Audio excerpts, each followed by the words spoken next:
Bismillahirrahmanirrahim. Assalamualaikum warahmatullahi wabarakatuh. Perkenalkan, nama saya Kamila Dena Cahyana dari kelas akuntansi.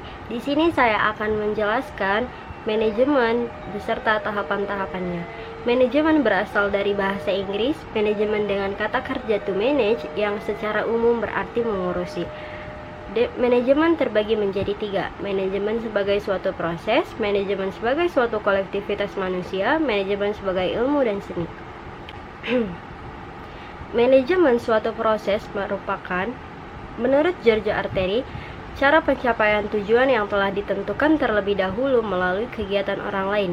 Manajemen suatu kolektivitas merupakan suatu kumpulan orang-orang yang bekerja sama untuk mencapai tujuan bersama.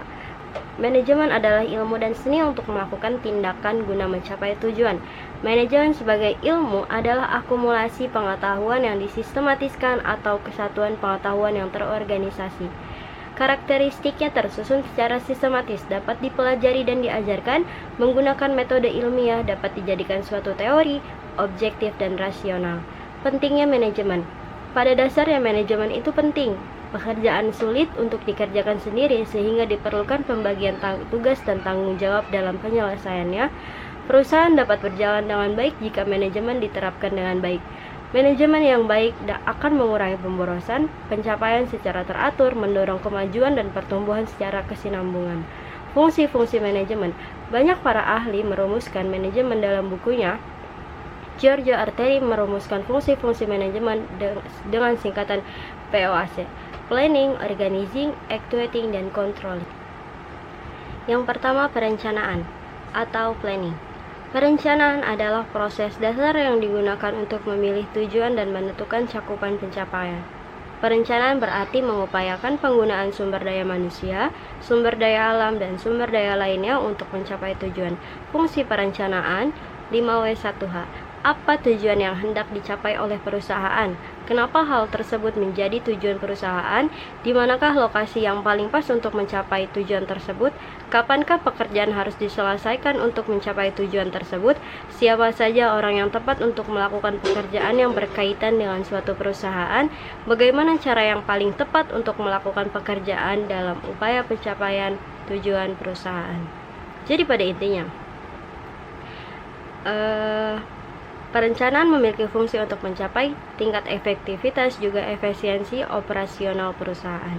Tahapan perencanaan. Menurut T. Handoko 1999, kegiatan perencanaan terbagi menjadi 4. Menetapkan tujuan atau serangkaian tujuan, merumuskan kegiatan saat ini, mengidentifikasi segala kemudahan dan hambatan, mengembangkan rencana atau serangkaian kegiatan untuk mencapai tujuan. Sifat perencanaan, pemakaian kata yang sederhana dan jelas sehingga mudah dipahami oleh penerima. Sebuah perencanaan harus fleksibel. Tujuan perencanaan, setiap perusahaan tentunya memiliki tujuan yang masing-masing, tetapi pada dasarnya dalam melakukan perencanaan adalah sebagai berikut.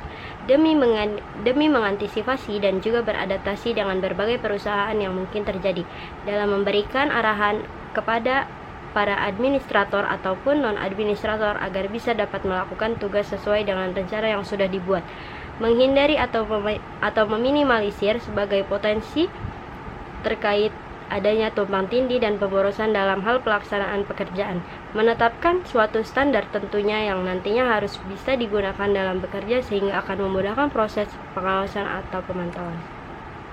Jenis-jenis perencanaan. Pada umumnya perencanaan terbagi menjadi 3. Perencanaan berdasarkan tingkatan.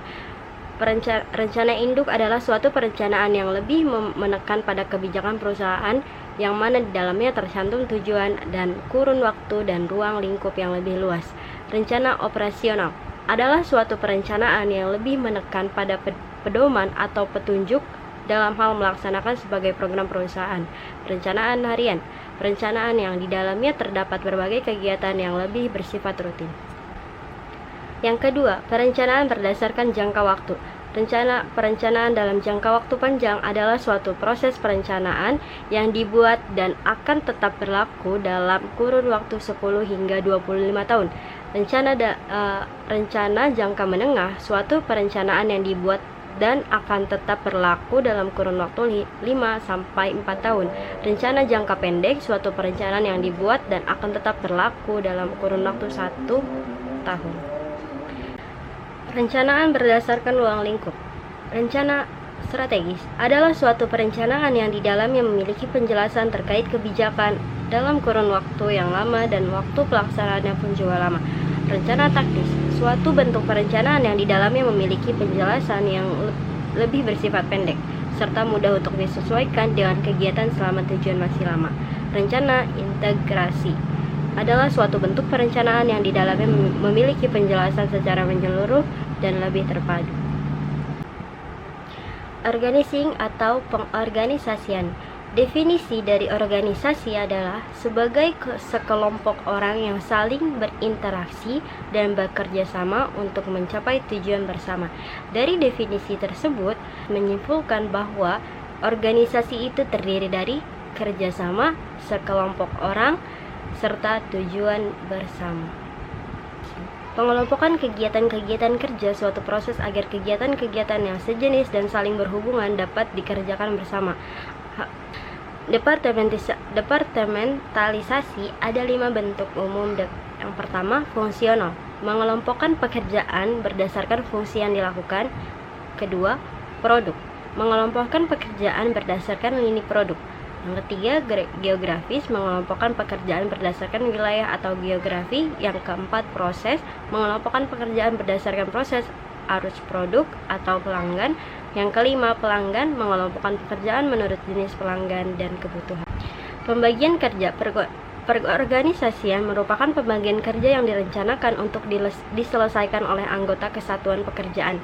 Pengorganisasian disebut juga sebagai suatu pekerjaan membagi tugas, mendelegasikan otoritas dan menetapkan aktivitas yang hendak dilakukan oleh manajer pada suatu hierarki organisasi. Tujuan pengorganisasi membagi pekerjaan yang akan diselesaikan menjadi pekerjaan dan departemen tertentu, menetapkan tugas dan mengkoordinasikan berbagai tugas organisasi, mengelompokkan pekerjaan menjadi beberapa unit, menetapkan hubungan antar individu, kelompok, dan departemen, menetapkan garis otoritas formal, mengalokasikan penyebaran sumber daya organisasi. Struktur organisasi itu pembagian kerja, rantai perintah atau hierarki, tipe pekerjaan yang dilakukan, pengelompokan pekerjaan, tingkatan manajemen. Struktur organisasi terbagi ada yang berbentuk piramid, bentuk vertikal. Bentuk piramid itu lebih ke kayak lebih sederhana gitu ya, kayak lebih ya belum banyak gitu. Kalau untuk bentuk vertikal itu seperti kayak kalau piramid itu kayak paling buat di kayak struktur kelas. Nah, paling kayak ketua, bendahara, sesi kayak langsung sesi-sesi kecil. Kalau bentuk vertikal itu kayak lebih banyak gitu. Untuk vertikal yang lebih banyak lagi organisasinya lebih. Proses organisasi, proses komunikasi. A. Komunikasi ke bawah, komunikasi ke atas, komunikasi horizontal, dan komunikasi diagonal. Kedua, proses pengambilan keputusan. Ketiga, evaluasi hasil kerja. Keempat, mengurangi pilih kasih dalam mengambil keputusan manajer yang penting. 5. Proses imbal. Keenam, proses sosialisasi dan proses karir. Actuating atau penggerakan. Actuating diartikan sebagai menggerakkan orang lain. Penggerakan pada hakikatnya merupakan suatu usaha dan dapat bekerja untuk mencapai tujuan yang telah ditetapkan secara efektif dan efisien. Menurut Hussein pada tahun 2003.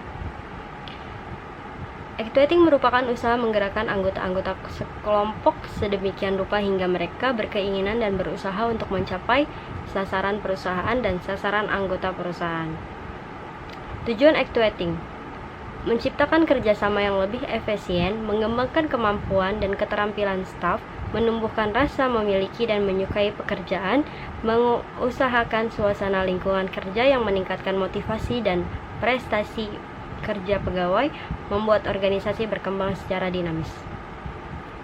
Fungsi actuating: memengaruhi orang-orang supaya bersedia menjadi pengikut, menaklukkan daya tolak orang-orang, membuat seseorang atau orang-orang suka mengerjakan tugas-tugas dengan baik, mendapatkan, memelihara dan memupuk kesetiaan pada pemimpin, tugas dan organisasi dan tempat mereka bekerja, menanamkan, memelihara, memupuk rasa tanggung jawab seseorang terhadap masyarakat. Teknik-teknik actuating, commanding, seperti komando gitu. Memberikan komando atau perintah, mengatur atau membuat pegawai melakukan pekerjaan. Directing, ngedirect itu kayak pengarahan maksudnya. Memberikan pengarahan, memberikan petunjuk-petunjuk, saran-saran atau instruksi kepada staf harus diberikan dengan jelas. Jadi kita itu kalau memberi petunjuk itu jangan aeng-aeng gitu. Ketiga, communicating atau komunikasi, berbicara gitu, kayak kita harus atasan sama bawahan itu kayak interaksi gitulah, berkomunikasi, proses di mana ide-ide ditransmisasikan kepada lain dengan tujuan untuk mencapai efektivitas kegiatan. Stimulating itu kayak rangsang, memberikan stimulus atau merangsang dan memengaruhi anggota untuk melaksanakan tugas-tugas dengan antusias dan berkemauan yang baik. Coordinating atau koordinasi gitu. Mengkoordinir, mempersatukan dan mengkolerasi semua aktivitas agar tidak terjadi kekacauan, pencekcokan, kekosongan kegiatan dengan jalan menghubungkan, menyelaraskan dan menyatukan pekerjaan bawahan. Leading, kepala atau pemimpin, memimpin dan kepemimpinan. Pekerjaan yang dilakukan oleh seorang manajer yang menyebabkan orang lain bertindak. Motivating, memotivasi, memberikan semangat, motivasi, inspirasi, dan dorongan sehingga timbul kesadaran dan kemauan para pekerja untuk bekerja secara sukarela sesuai apa yang dikehendaki oleh atasan. Controlling, pengawasan atau pengendalian, merupakan suatu proses aktivitas yang sangat mendasar sehingga membutuhkan seorang manajer untuk menjalankan tugas dan pekerjaan organisasi. Mendeterminasikan apa yang telah dilaksanakan, maksudnya mengevaluasi prestasi kerja dan apabila perlu menerapkan tindakan-tindakan korektif sehingga hasil pekerjaan sesuai dengan rencana yang telah diterapkan. Tujuan pengendalian, ada beberapa faktor, yaitu yang pertama, perubahan lingkungan organisasi, munculnya inovasi induk, pesaing baru, bahan baku baru, peraturan pemerintah baru menurut fungsi pengendalian yang lebih ketat. Kedua, peningkatan komplektivitas organisasi. Semakin besar organisasi, semakin memerlukan pengendalian yang lebih formal dan hati-hati atau lebih efisien dan efektif. Ketiga, kesalahan-kesalahan. Sistem pengendalian memungkinkan manajer mendeteksi kesalahan-kesalahan sebelum menjadi krisis. Kebutuhan manajer untuk mendelegasikan wewenang. Salah satunya cara manajer dapat menentukan apakah bawahan telah melakukan tugas-tugas yang telah dilimpahkan kepadanya adalah dengan mengimplementasikan sistem pengendalian. Gejala perlunya pengendalian. Pertama, terjadinya penurunan pendapatan atau profit, menurunnya kualitas pelayan, ketidakpuasan pegawai, berkurangnya kas perusahaan, banyaknya pegawai atau pekerja yang menganggur, tidak terorganisasinya setiap pekerjaan dengan baik, biaya yang melebihi anggaran, adanya penghamburan dan inefisiensi. Tipe-tipe pengendalian: kegiatan belum dilaksanakan, kegiatan sedang dilaksanakan, kegiatan yang telah dilaksanakan. Langkah-langkah proses pengendalian: menetapkan standar prestasi dan metode pengukurannya, terus mengukur prestasi, terus apakah prestasi dengan standar, kita kalau emang iya melakukan perbaikan, kalau iya tidak ada perubahan, kalau iya melakukan perbaikan atau mengevaluasi kembali standar dan prestasi pengukurannya. Pengendalian yang kuantitatif, melibatkan angka-angka untuk menilai prestasi. Teknik yang dapat dipakai itu anggaran, audit, analisis, break-even, analisis statistik. Pengendalian yang non-kuantitatif tidak melibatkan angka-angka, dapat mengawasi prestasi organisasi secara keseluruhan. Teknik-teknik yang sering digunakan itu biasanya pengendalian dengan observasi, infeksi teratur dengan langsung, laporan lisan dan tulis, diskusi antara manajemen dengan bawahan tentang pelaksanaan kegiatan, terus manajemen by acceptance, itu memperhatikan perbedaan yang signifikan antara rencana dan realisasi didasarkan pada prinsip pengecualian. Bawahan mengerjakan semua pekerjaan rutin, manajer hanya mengerjakan kegiatan tidak rutin. Manajer hanya memfokuskan pada masalah yang penting. Mungkin cukup sekian bab manajemen serta tahapan yang bisa saya sampaikan. Kurang lebihnya mohon maaf. Wassalamualaikum warahmatullahi wabarakatuh.